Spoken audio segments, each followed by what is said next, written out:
What if every great leap in history began not with competition, but with creation? Imagine a world where every idea, every business, and every dream is a copy of something that came before. Crowded streets of sameness, noise without innovation, progress reduced to repetition. Now imagine a single person stepping out of that crowd deciding to build something entirely new. That's the essence of Peter Thiel's 0 to 1, a manifesto for those who refuse to live inside imitation. It's not a book about starting companies. It's about shaping the future. Thiel begins with a challenge. What important truth do very few people agree with you on? It's a question that stops you. Most people answer with safe ideas, but Thiel insists the real progress begins with secrets, those deep truths about how the world works that most ignore. Because when you uncover a secret and build around it, you move from 0 to 1, from nothing to something, from the known to the unknown. He argues that the future is not automatic. We like to believe technology will always advance, that progress will come as it always has. But progress is not inevitable. It happens when someone decides to make it happen. Globalization takes what works and spreads it everywhere. Technology creates something new. One takes the world from 1 to N. The other takes it from 0 to 1. He points to the 1990s, the first internet boom. For the first time, young founders believed they could rewrite reality. Thiel was there, co-founding PayPal, a company born not from copying banks but from questioning them. Why couldn't money move as freely as email? The world had overlooked that question. PayPal's team asked it and changed how billions exchange value. But behind their success was a philosophy. Don't compete, dominate. Competition is for losers, Thiel says, not out of arrogance, but out of precision. When you compete, you fight over the same pie. When you create, you bake a new one. Look at Google. No serious competitor controls search because Google defines search. When you create a monopoly, through innovation, you gain profits, stability, and time to think. Monopolies drive progress. Competition destroys it. A company stuck in rivalry spends its energy fighting over scraps instead of inventing the future. Every great business begins with a secret and ends with a monopoly. That's how civilization moves forward. Thiel believes this mindset begins with how you think. Most people think linearly. They move from one step to the next. That's going from 1 to N. But true innovators think exponentially. They create something the world has never seen. That's 0 to 1. When everyone believes the future is unknowable, only pessimism thrives. But Thiel divides the world into 4 ways of thinking: definite optimism, indefinite optimism, definite pessimism, and indefinite pessimism. Definite optimists believe the future can be better, and they plan to build it. That's how the 1950s America built highways, rockets, and cities. Indefinite optimists believe the future will improve, but they don't plan for it. That's our era. We expect technology to save us, but few are building anything new. Thiel warns that this mindset kills innovation. To shape the future, you must believe it can be shaped. He draws a parallel between startups and secrets. Every great startup is built around something no one else sees. Not because the truth is hidden, but because people have stopped looking. Founders who discover these hidden truths become like explorers.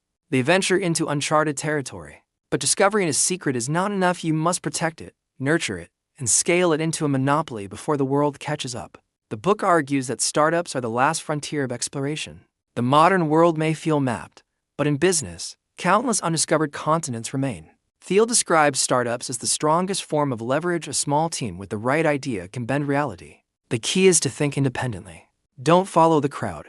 Don't chase trends. If everyone's rushing into social apps, go the other way. The best startup ideas often look like bad ones at first. They look wrong to everyone else because they are early glimpses of the future. In 0 to 1, Thiel doesn't glorify startups for their own sake. He glorifies clarity. A founder must answer a single question. What valuable company is nobody building? That question defines your life's leverage. And answering it requires courage. Courage to see what others miss. Courage to believe in secrets again. He teaches that every great company starts small and aims for dominance in a tiny market. You don't conquer the world by fighting giants. You start with a niche so narrow you can rule it completely. Once you own it, you expand. That's how Amazon started with books. Facebook with Harvard students. PayPal with eBay sellers. Monopoly first, scale later. If you try to dominate too much too soon, you scatter your strength. Focus breeds power. Thiel dismantles the myth of the first mover advantage. Being first doesn't matter. Being the last mover does. The last mover advantage means building something so strong that no one can replace you. You win not by being early, but by being the final word in your space. To achieve this, Thiel says, combine technology, network effects, economies of scale, and brand power. These are the pillars of monopoly. Together, they make your business untouchable. He tells founders to think like engineers and philosophers at once. Engineering builds things that work. Philosophy asks why they matter. When you unite both, you don't just make products, you make meaning. PayPal's mission wasn't to process payments. It was to free money from the control of banks and borders. That sense of purpose transforms employees into believers and customers into advocates. People don't follow companies. They follow causes. Culture is the hidden engine behind every great business. Thiel calls it the tribal structure. A startup is like a tribe of missionaries, not mercenaries. Mercenaries work for money. Missionaries work for meaning. The best founders create cultures where everyone is obsessed with one thing: making the company succeed. Not through slogans, but through shared struggle. When everyone rows in the same direction, speed follows. He rejects the idea that startups need luck. Luck is for the undefined. The definite planner doesn't depend on chance.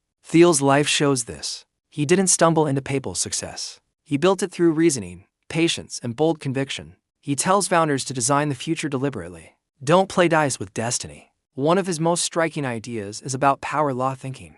Most people think success follows a normal distribution, but in startups, outcomes are extreme.